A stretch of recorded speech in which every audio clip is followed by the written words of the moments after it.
બાકી ઘણી વખત તો રાત્રે રોડ સુમસાન થાય અને બે કૂતરા અડધા ટુકડા રોટલા માટે ઝઘડે. એ જ ક્રિયા બીજે દિવસે સવારે 10 વાગે 3 પીસ સૂટ પહેરીને કોર્પોરેટ ઓફિસમાં બે જણા અડધા એકર માટે ઝઘડે. ક્રિયા તો એની જ છે, વૃત્તિ એની જ થઈ. ક્રિયા અને વૃત્તિ એની જ થઈ. ખાલી પેલા રાત્રે કૂતરા દિવસે આપણે, એટલો જ ફેર હોય છે. બાકી બધી વૃત્તિ, વિચારધારા, થિંકિંગ, થોટ પ્રોસેસ, એટીટ્યુડ, ઝઘડવાનું એ બધું એ જ થયું. એમાં આપણે કંઈ સુધારો થયો નથી. આપણે માની નહીં લેવાનું કે we are more cultured and we are more modern. ક્યાંથી કલ્ચર ને મોડર્ન? જૂના જમાનામાં લોકોને વસ્ત્ર પહેરવા નહોતા મળતા ત્યારે પથરાથી ઝઘડતા હતા. આપણે અત્યારે બ્રાન્ડેડ કપડાં પહેરીને મિસાઇલ્સથી ઝઘડીએ છીએ. વૃત્તિ તો એની જ રહીને, એમાં ક્યાં તું કલ્ચર થયો?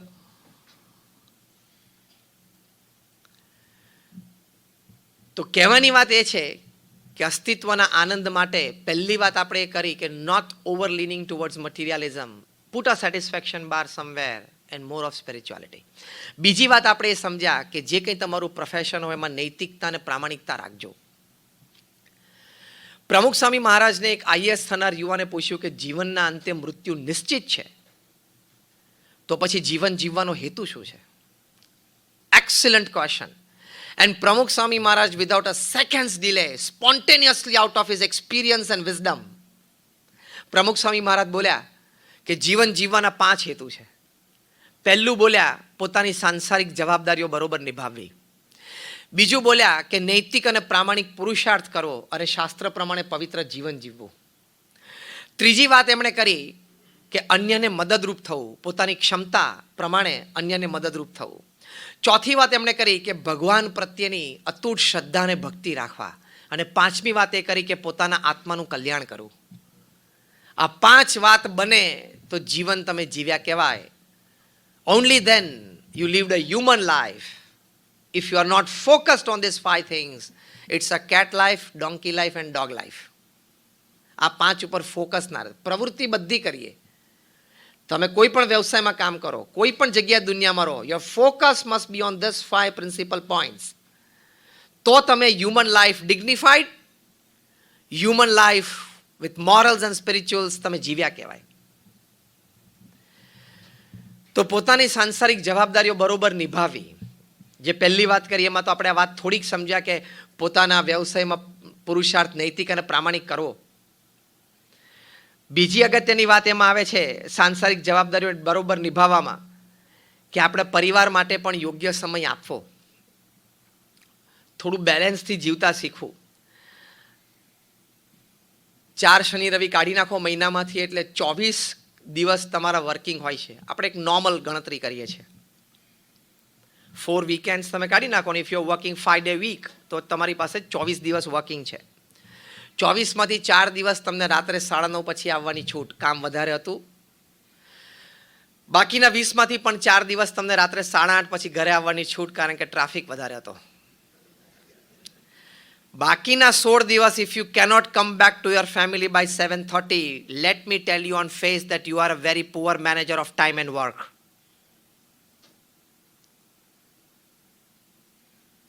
સ્તબ્ધ થઈ ગયા છો બધા, હેપ થઈ ગયા નહીં? કારણ કે આવી વાતો જ તમે નહીં સાંભળી હોય. અને અમારે સંતોને તો સાચી વાત કહેવા માટે તમે બોલાવ્યો છે ને મને, બરાબર છે ને? એટલે અમે તો સાચી વાત કહ્યું, કારણ કે અમારે તમારી પાસેથી કોઈ સ્વાર્થ નથી.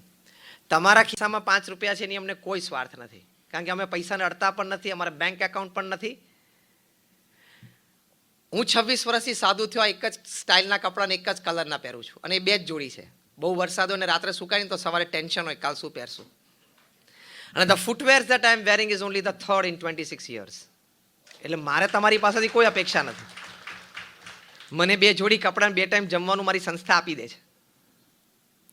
પણ આજે આપણે ભેગા થયા છીએ તો એક સારો વિચાર, એક સાચી વાત જે તમારા જીવનને ઉત્કર્ષ અને ઉજવણી તરફ લઈ જાય એની વાત કરવાની છે.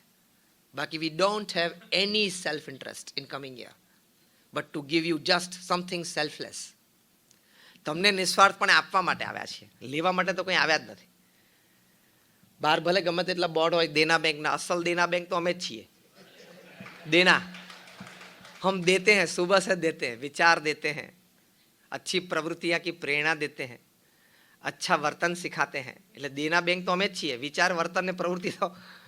What I mean to say is કે if 16 days out of 24 working days, if you cannot come back to your family by 7:30, you are a very poor manager of time and work. દુનિયાના સૌથી ધનાઢ્ય વ્યક્તિ Warren buffet રાત્રે સાંજે 6 વાગ્યા પછી pen મૂકીને ઊભા થઈ જાય છે. એમને કહ્યું કે from morning 9 to 6 I am a businessman, સાંજે 6 to 9 I am a family man, અને રાત્રે 9 થી 10:30 હું એક સ્પિરિચ્યુઅલ એન્ટિટી છું. તે રાત્રે સાંજે 6 વાગે રોજ ઓફિસમાંથી ઊભા થઈ જ જાય છે. એને તમારા લોકો કરતા જરા ઓછું કામ રહેતું હશે નહીં?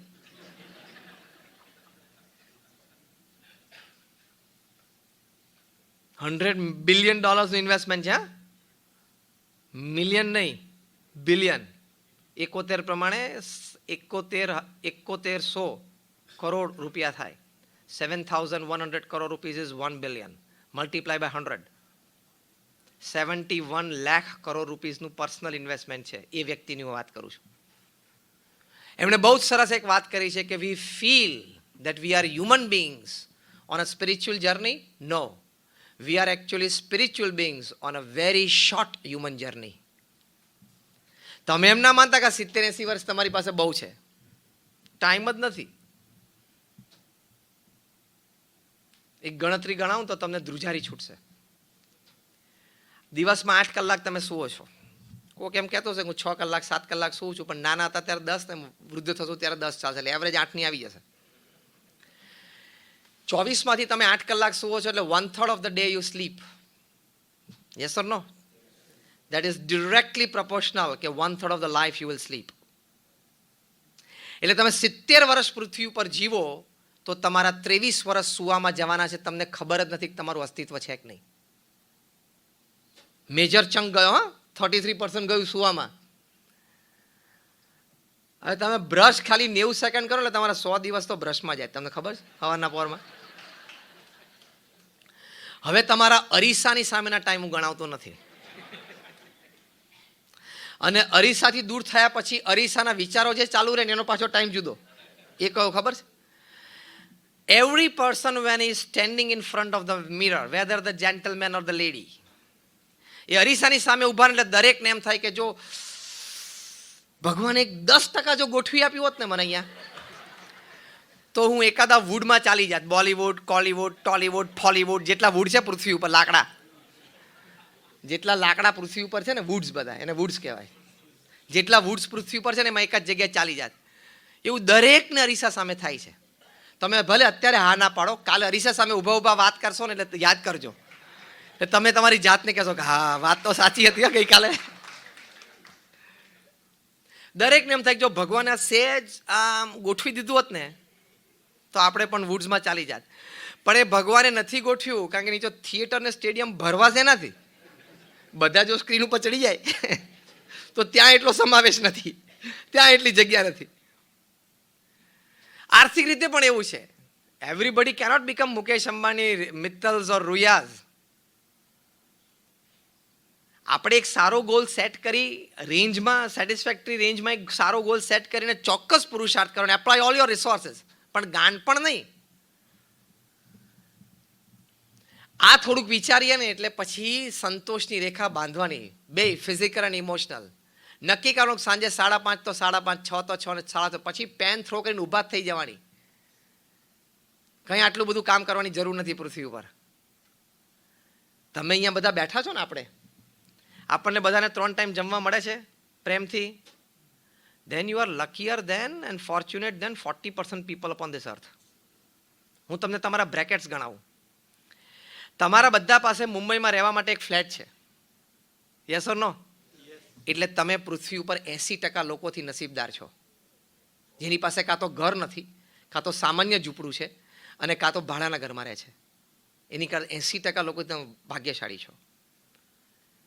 તમારી પાસે હેલ્થ કેરની વ્યવસ્થા છે, એટલે you are luckier than 90% people upon this earth who does not have a personal capacity for a good health care of him or his family.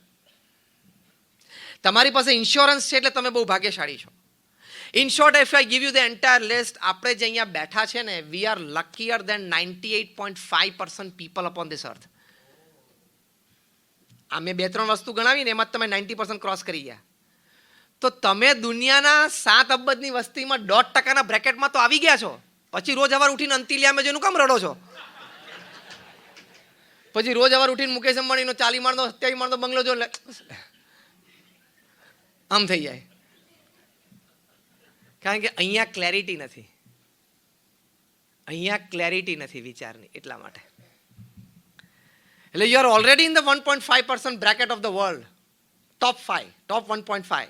98.5% people કરતાં આપણે બધા સુખી છીએ. પછી તો સંતોષ માનો, પછી તો ભગવાનનો આભાર માનો.